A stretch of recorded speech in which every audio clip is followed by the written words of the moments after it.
देखी है 3 इडियट, जिसके अंदर सेंटीमीटर जब पहली बार आमिर खान से मिलता है तो आमिर खान उससे पूछता है कि भाई तुम स्कूल क्यों नहीं जाते, तो कहता है स्कूल के लिए फीस लगती है और मुझ पे तो पैसा ही नहीं है। तो उसको हाथ में पैसे पकड़ा के कहता है कि स्कूल के लिए फीस नहीं लगती, क्या लगती है, यूनिफॉर्म। ले यूनिफॉर्म खरीद, जो स्कूल बढ़िया लगता है उसकी क्लास में जाकर बैठ जा। और तब उससे पूछा जाता है कि अगर कभी ऐसा हुआ कि पकड़े गए तो, बोले पकड़े गए तो क्या दिक्कत है, स्कूल चेंज और ड्रेस चेंज। बिल्कुल इसी से मिलता जुलता, इसी वाक्य से मिलती जुलती आज की हमारी कहानी है। कहानी शुरू होती है राजस्थान के नागौर जिले के निम्बा के पास गांव की एक लड़की की, जिसका नाम है मोना बुगालिया। मोना बुगालिया बचपन से ही पुलिस फोर्स ज्वाइन करना चाहती थी। उसका मन था कि मैं पुलिस फोर्स ज्वाइन करके देश की सेवा करूं। 2021 का राजस्थान का सब इंस्पेक्टर का एग्जाम होता है। रिजल्ट आता है तो मोना अपने घर वालों को बताती है कि मेरा एग्जाम क्वालिफाई हो गया है। घर में, आस पड़ोस में, खानदान में सभी लोग बड़े खुश हो जाते हैं कि भैया लड़की दरोगा बन गई, थानेदार नहीं बन गई। बहुत खुशी की बात है। आपको बता दूं कि जब आपका रिटन एग्जाम क्लियर होता है तो पुलिस में फिर ट्रेनिंग होती है। तो राजस्थान में भी राजस्थान पुलिस एकेडमी यानी आरपीए में जो लोग एग्जाम क्वालिफाई करके आते हैं उनकी 2 साल की ट्रेनिंग होती है। तो ये जो मोना, जिसका सब इंस्पेक्टर का एग्जाम निकला, जिसने बताया अपने घर वालों को कि मेरा रिटन क्वालिफाई हो गया है, तो वो ट्रेनिंग के लिए जाती है। कहाँ? जयपुर राजस्थान पुलिस एकेडमी में। और 2 साल की ट्रेनिंग जो है वो आपको बता दूं, वहां 3 तरीके के बैचेस हैं। एक बैच 48 जिसका नाम है, वो बैच 48 उन स्टूडेंट्स का था जो कि एग्जाम क्वालिफाई करके आए थे। और फिर एक था स्पोर्ट्स कोटे वालों का बैच जो कि स्पोर्ट्स कोटे से यहाँ पहुंचे थे। और एक था इंटेलिजेंस ब्यूरो का, सब इंस्पेक्टर की ट्रेनिंग करने के लिए वो अपने कुछ कैंडिडेट्स को भेजते हैं, उनका बैच। तो कुल मिलाकर राजस्थान पुलिस एकेडमी यानी आरपीए में 3 बैच थे। एक बैच 48, एक स्पोर्ट्स कोटे वालों का और एक आईबी वालों का। 2 तरीके की ट्रेनिंग होती है। 3 बैचेस मैंने आपको बता दिए जो सेम समय पर, एक ही समय पर ट्रेनिंग ले रहे थे। 2021 के इस रिटन एग्जाम के आने के बाद जब मोना वहां पहुंचती है ट्रेनिंग सेंटर पर, ट्रेनिंग एकेडमी में, और 2 तरीके की ट्रेनिंग होती है। एक होती है इंडोर, एक होती है आउटडोर। इंडोर में आपको बताया जाता है क्लासेस के माध्यम से कि आपको कैसे, आपके सामने कोई पीड़ित आए उससे कैसे डील करना है और कौन कौन सी धाराएं हैं, किन धाराओं का कब प्रयोग करना है, वो सारी बातें जो पुलिस को समझनी जरूरी है जब वो काम करेगी। क्योंकि एग्जाम निकालना एक अलग बात है और जब रियल में आपको जनता को डील करना है वो एक अलग मुद्दा होता है। तो उसके लिए ट्रेनिंग की जरूरत है। दूसरी होती है आउटडोर ट्रेनिंग, जिसमें आपकी फिटनेस पे ध्यान दिलाया जाता है क्योंकि चोर को भी पकड़ना होगा। दूसरा, आपको आर्मरी की ट्रेनिंग भी दी जाती है, राइफल, रिवॉल्वर, इन सब की ट्रेनिंग भी दी जाती है। तो दोनों तरीके की ट्रेनिंग आरपीए यानी राजस्थान पुलिस एकेडमी में चल रही थी और ये 3 बैचेस इस तरीके की ट्रेनिंग को ले रहे थे।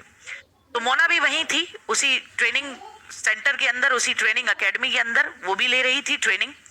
अब ट्रेनिंग के दौरान मैं आपको एक बात बता दूं कि जब ट्रेनिंग ये इंडोर और आउटडोर खत्म होती है तो एक और ट्रेनिंग का दौर गुजरता है जिसे बोलते हैं फील्ड ट्रेनिंग, जिसमें ये जो अभी ट्रेनिंग ले रहे हैं सब इंस्पेक्टर जो आगे चल के थानेदार बनेंगे, इन्हें ऑलरेडी थानेदार जो बन चुके हैं उनके साथ भेजा जाता है कि अलग अलग आप थाने में जाइए, वहां पे आप उन्हें ऑब्जर्व कीजिए कि वो कैसे डील करते हैं, कैसे काम करते हैं, कॉल आती है तो कैसे डील करना है, किस केस को किस तरीके से सूझबूझ से करना है। तो फील्ड ट्रेनिंग भी दी जाती है। और एंड में होता है एक सैंडविच कोर्स। सैंडविच कोर्स का मतलब क्या है कि जितना कुछ आपने इंडोर आउटडोर ट्रेनिंग, फील्ड की जो आपकी ट्रेनिंग हुई है उसके माध्यम से जितना कुछ सीखा है उसका एक टेस्ट होता है। तो सभी ट्रेनिंग्स खत्म हो गई थी 2 साल के अंदर, इंडोर आउटडोर भी। फील्ड ट्रेनिंग भी खत्म हो गई, मोना ने फील्ड ट्रेनिंग भी ली।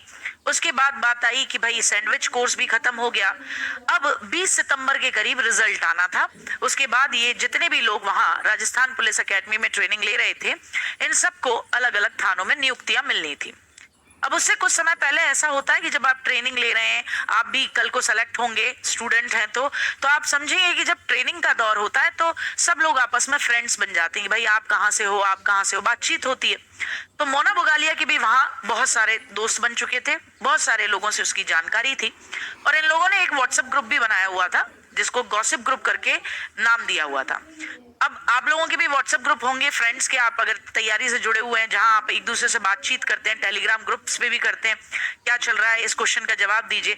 तो ऐसे ही इन लोगों का भी एक आरपी के अंदर जो ट्रेनिंग ले रहे थे उनका भी एक व्हाट्सएप ग्रुप था और ये आपस में सवाल जवाब किया करते थे। मोना भी उसके अंदर उस व्हाट्सएप ग्रुप में ज्वाइन थी। तो ऐसा ही एक कोई शख्स थे, ट्रेनी ही थे, उसके बीच में और मोना के बीच में आपस में जिरह हो जाती किसी सवाल के जवाब को लेकर।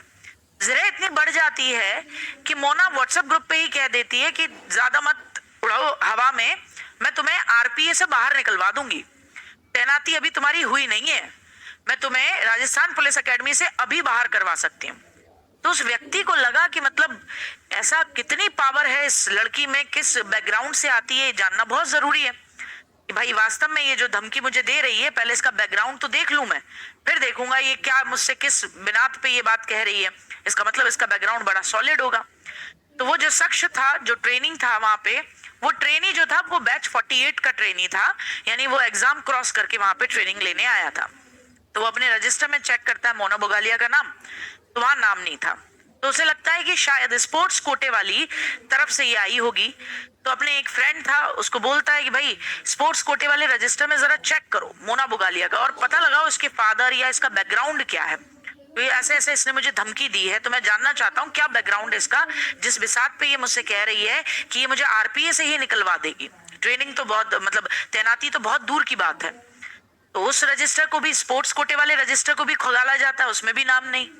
फिर लगता है आईबी वाले में होगा, तो आईबी वालों का खगाला जाता है, उसमें भी नाम नहीं। अब ऐसे में उस शख्स का दिमाग एकदम घूम जाता है कि ये कैसे संभव है। कोई भी अगर आरपीए में ट्रेनिंग ले रहा है तो वो इंडोर ट्रेनिंग लेगा, तो यानी क्लासेस जब ज्वाइन करेगा तो रजिस्टर में नाम बोला जाता है बकायदा क्लासेस के दौरान। ऐसा संभव ही नहीं है कि नाम, तो यानी क्लासेस जब ज्वाइन करेगा तो रजिस्टर में नाम बोला जाता है बकायदा क्लासेस के दौरान। ऐसा संभव ही नहीं है कि नाम नहीं है। फिर उसके बाद वो अपने ट्रेनिंग के, यानी कि वो एकेडमी के जो मेन हेड ट्रेनर थे उनके पास जाता है, उन्हें बताता है। तो वो ये कहते हैं कि ये तो संभव ही नहीं है, क्योंकि मैं तो मोना को पर्सनली जानता हूँ पिछले 2 सालों से, और मैंने उसको यहाँ फील्ड में कई बार ट्रेनिंग दी है इस लड़की को। उनका भी दिमाग खराब होता है। वो कहते हैं हॉस्टल में इसका नाम होगा, क्योंकि ट्रेनी जो होते हैं वो हॉस्टल में रुकते हैं वहां पर। तो हॉस्टल में खगाला गया, पता लगा वो हॉस्टल में रुकी ही नहीं है पिछले 2 सालों में, उसके नाम पे कोई कमरा रजिस्टर नहीं है, कोई उसका रूममेट नहीं है। अब एकदम दिमाग तन्न हो जाता है पुलिस एकेडमी के हेड ट्रेनर का भी। अब पता लगाने की कोशिश की जाती है कि भाई मामला क्या है। तो पता लगता है कि 2021 से ट्रेनिंग हो रही है, तो जरा रिजल्ट निकाला जाए। रिजल्ट निकाला जाता है तो पास आउट स्टूडेंट में मोना बोगालिया का कहीं नाम नहीं है। अब ये और ज्यादा संशय की बात है। तो कहा जाता है कि भाई जब इसका कहीं नाम ही नहीं है तो ये लड़की ट्रेनिंग के फील्ड में कैसे पहुंच रही है। तो आपको बता दूं वहां 2 गेट थे। आरपीए के जो ट्रेनिंग सेंटर था एकेडमी में, 2 गेट थे, एक मेन एंट्रेंस गेट और एक जो पुलिस वालों का क्वार्टर होता है ट्रेनिंग एकेडमी के पास में ही, उनके लिए एक गेट था। तो वहां पे कोई ऐसी सिक्योरिटी थी नहीं कि आपको शो करना पड़े, पेपर दिखाने पड़े। तो मोना बोगालिया हमेशा वो जो क्वार्टर थे पुलिस वालों के, वहीं से एंट्री करती थी। और 2 तरीके की ड्रेसेस लगती हैं, यानी इंडोर अगर आप क्लासेस ले रहे हो तो आपकी जो पुलिस की वर्दी होती है वो पहन के आपको लेनी होती है, और आउटडोर जो आपकी किट भी थी उसके पास में, और साथ ही साथ पुलिस वाली वर्दी भी थी उसके साथ में। उसने कभी कोई क्लास ज्वाइन नहीं की, क्योंकि उसको पता था रजिस्टर में नाम निकल के आएगा तो पकड़ लिया जाएगा। वो क्या करती थी कि वो जैसे ही समय होता था आउटडोर ट्रेनिंग का, क्योंकि वहां कोई रजिस्टर नहीं होता है, आपकी सिर्फ यूनिफॉर्म देखी जाती है, आप कितने डिसिप्लिन में ये देखा जाता है। तो वो वहां पहुंच जाया करती थी, और वो भी किस तरफ से, वो जो क्वार्टर वालों का, जो पुलिस वालों का क्वार्टर्स थे, वहां जो गेट था वहां से एंट्री करती थी वो फील्ड में। उसने अच्छे खासे दोस्त भी बना रखे थे, और बातचीत में पता लगला कि भाई जो फील्ड ट्रेनिंग हुई थी, जाहिर सी बात है फील्ड ट्रेनिंग भी तो उन्हीं लोगों को मिलेगी जिनके नाम है रजिस्टर में। तो फील्ड ट्रेनिंग के दौरान भी जो उसकी फ्रेंड्स थी, उनको जहां जहां ट्रेनिंग दी जा रही थी, जिन जिन थानों में, ये अपनी पुलिस की वर्दी पहन कर वहां पहुंच जाया करती थी। जब फ्रेंड्स पूछा करती थी कि तेरे को काम ट्रेनिंग मिली है, अरे मेरी वहां ट्रेनिंग है लेकिन मैं वहां पे तैनाती है, मैं अभी आई हूं यहाँ पे देखने के लिए। बढ़िया पुलिस की वर्दी पहन के एकदम वीआईपी मंदिरों में वीआईपी दर्शन किए और शॉपिंग करी, और तो और आईजी साहब के साथ टेनिस खेलते हुए भी एक फोटो अपने सोशल मीडिया अकाउंट पे डाली। डीआईजी साहब की बेटी की शादी के फंक्शन में भी पहुंच गई मोना बोगालिया। अब इतना सब कुछ खगाला गया तो पता लगा कि भाई इसने तो राजस्थान पुलिस को चूना लगाया, और अभी का नहीं, पूरे 2 साल चूना लगाया गजब तरीके से। तो ये जो थानेदार है, फर्जी थानेदार मोहतरमा, ये इस समय फिलहाल में फरार है। राजस्थान पुलिस ने इनके खिलाफ मुकदमा दर्ज करा है। बड़ा ही संगीन मामला है ये। आप सिक्योरिटी को समझिए।